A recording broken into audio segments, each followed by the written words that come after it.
അച്ഛൻ ആരാണ്? അച്ഛൻ ആരാണ് എന്നുള്ളത് അമ്മമാര് കുട്ടികൾക്ക് കൃത്യമായിട്ട് പറഞ്ഞു കൊടുക്കണം.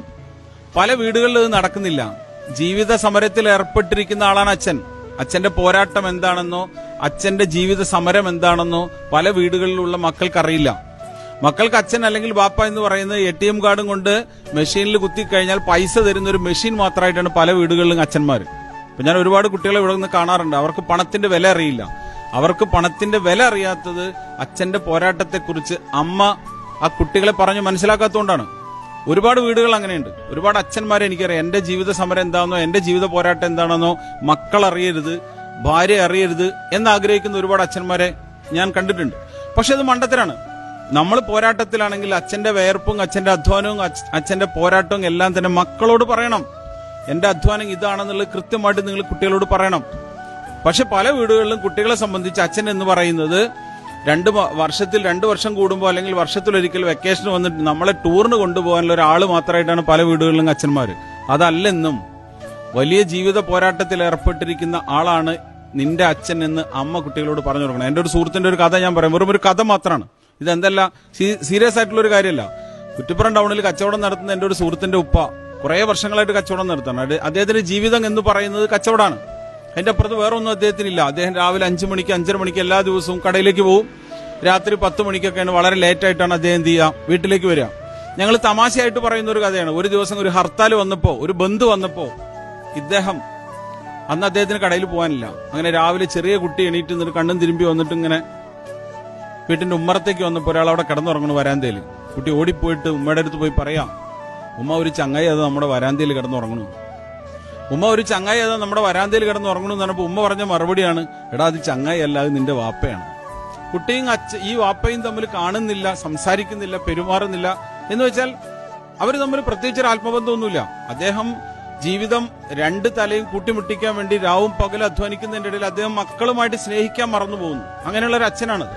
അപ്പൊ ഈ അമ്മ കൃത്യമായിട്ട് പറഞ്ഞു കൊടുക്കണം, നിന്റെ അച്ഛൻ നമ്മൾക്ക് ഭക്ഷണം ഉണ്ടാക്കാൻ, നമുക്ക് വീട് നിർമ്മിക്കാൻ, നിങ്ങളുടെ ഭാവിക്ക് വേണ്ടി പോരാട്ടത്തിലാണ് എന്ന് നിങ്ങൾ പറഞ്ഞു മനസ്സിലാക്കി കൊടുക്കണം.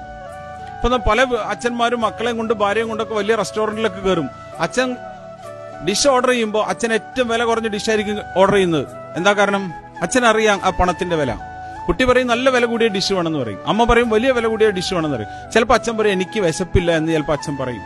ഞാൻ കേട്ടിട്ടുണ്ട്, എന്റെ അച്ഛൻ അങ്ങനെ പറയുന്നത് ഞാൻ ധാരാളം കേട്ടിട്ടുണ്ട്. പക്ഷെ ചെറുപ്പകാലത്ത് എനിക്കത് മനസ്സിലായിട്ടില്ലായിരുന്നു. അച്ഛൻ ഞങ്ങൾ ഹോട്ടലിൽ അല്ലെങ്കിൽ പുറത്തെവിടെയെങ്കിലും പോയിട്ട് ഭക്ഷണം കഴിക്കാൻ ചെന്ന് കഴിഞ്ഞാൽ അച്ഛൻ പറയും ഇന്ന് എനിക്ക് വേണ്ട, ഇന്ന് എനിക്ക് വിശപ്പില്ല എന്ന് പറയുന്ന അച്ഛനായിരുന്നു എന്റെ അച്ഛൻ. പക്ഷെ പിന്നീടാണ് ഞാൻ മനസ്സിലാക്കുന്നത് എന്റെ അച്ഛന് വിശപ്പില്ലായിട്ടല്ല, പോക്കറ്റിൽ കാശില്ലാത്തതുകൊണ്ടാണ് അച്ഛൻ അത് വേണ്ടെന്ന് പറഞ്ഞു. പല അച്ഛന്മാരും ഇന്ന് മക്കളെയും കൊണ്ട് ഹോട്ടലിൽ കയറി കഴിഞ്ഞാൽ വിശപ്പില്ല എന്ന് പറയുന്നുണ്ടെങ്കിൽ അതിന്റെ പുറകിൽ ഒരൊറ്റ കാരണമായിരിക്കും, അദ്ദേഹത്തിന്റെ പോക്കറ്റിൽ കാശില്ല. അതാണ് അതിന്റെ വാസ്തവം. ഇത് അമ്മമാർക്ക് തിരുത്തി കൊടുക്കാൻ സാധിക്കണം. പല അമ്മമാരും ഇത് തിരുത്തി കൊടുക്കുന്നതിൽ പരാജയപ്പെട്ടിട്ടുണ്ട്. ഇത് പരാജയപ്പെടാൻ പാടില്ല. അച്ഛന്റെ ജോലി എന്താണ്, അച്ഛൻ എങ്ങനെയാണ് വേർപ്പൊഴുക്കുന്നത്, അച്ഛന്റെ സമ്മർദ്ദം എന്താണ്, അച്ഛൻ ഏത് രീതിയിലാണ് പണം ഉണ്ടാക്കുന്നത്, എത്ര കണ്ട് അദ്ദേഹം കഷ്ടപ്പെടുന്നു, ഇത്തരം കാര്യങ്ങളെല്ലാം അമ്മമാര് കൃത്യമായിട്ട് മക്കളെ പറഞ്ഞ് മനസ്സിലാക്കി കൊടുത്താൽ ഒരു കുട്ടിയും വഴിപഴിച്ചു പോകില്ല. ഒരു കുട്ടിയും പണത്തിന്റെ വില അറിയാതെ വളരുകയില്ല. പല വീടുകളിലും കുട്ടികൾക്ക് പണത്തിന്റെ വില അറിയില്ല എന്നുള്ളതാണ് വാസ്തവം. അച്ഛന്മാർക്ക് വേറൊരു കുഴപ്പം കൂടി ഉണ്ട്.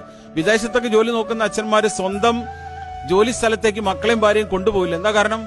ഒറ്റ കാരണമേ ഉള്ളൂ, ഞാൻ താമസിക്കുന്നത് എവിടെയാണെന്നുള്ള എന്റെ ഭാര്യയും മക്കളും അറിയരുത്, ഞാൻ കഴിക്കുന്ന ഭക്ഷണം എന്താണെന്നുള്ള എന്റെ ഭാര്യയും മക്കളും അറിയരുത്, ഞാൻ ഏത് രീതിയിലാണ് ജീവിക്കുന്നത് എന്നുള്ള എത്ര കഷ്ടപ്പാടിലാണെന്നുള്ളത് ആരും ഭാര്യയും മക്കളും അറിയരുത് എന്നാണ് പല അച്ഛന്മാരുടെയും ധാരണ. തെറ്റാണ്, ചെയ്യരുത്. നിങ്ങളുടെ ജോലി സ്ഥലത്തേക്ക് നിങ്ങൾ വിയർക്കുന്നത്, നിങ്ങൾ ഉരുകുന്നത്, നിങ്ങൾ കഠിനാധ്വാനം ചെയ്യുന്നത് നിങ്ങളുടെ ഭാര്യയും മക്കളും കാണണം. അവരെ നിങ്ങൾ ബോധ്യപ്പെടുത്തി കൊടുക്കണം.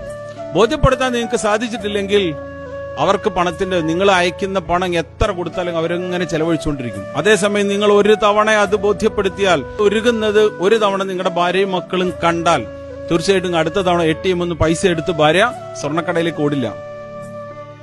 4000 രൂപയുടെയും 8000 രൂപയുടെയും സാരി വേണമെന്ന് ഭാര്യ വാശി പിടിക്കില്ല.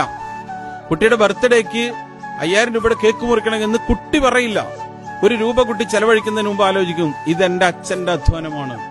അതിലൂടെ പണത്തിന്റെ മൂല്യം നമുക്ക് കുട്ടികളെയും വീട്ടിനെയും കൃത്യമായിട്ട് ബോധ്യപ്പെടുത്താനായിട്ട് സാധിക്കും. അപ്പൊ അതുകൊണ്ട് ഞാൻ രക്ഷിതാക്കളോട് പറയുന്ന ഈ ഒരൊറ്റ കാര്യമേ ഉള്ളൂ, അച്ഛന്റെ പോരാട്ടം എന്താണെന്നുള്ളത് വീട്ടിൽ അറിയിക്കണം. വീട്ടിൽ അറിയിക്കാതെ ആ ഒരു തെറ്റായ രീതിയിൽ നിങ്ങൾ ഒരു കാരണവശാലും മുന്നോട്ട് പോരുത്. നമ്മുടെ പോരാട്ടം എന്താണ്, അച്ഛന്റെ പോരാട്ടം എന്താണെന്ന് ഓരോ കുട്ടിയും അറിഞ്ഞ് തന്നെ വളരുന്നതായിരിക്കും ഉചിതം. അതാണ് എനിക്ക് നമ്മുടെ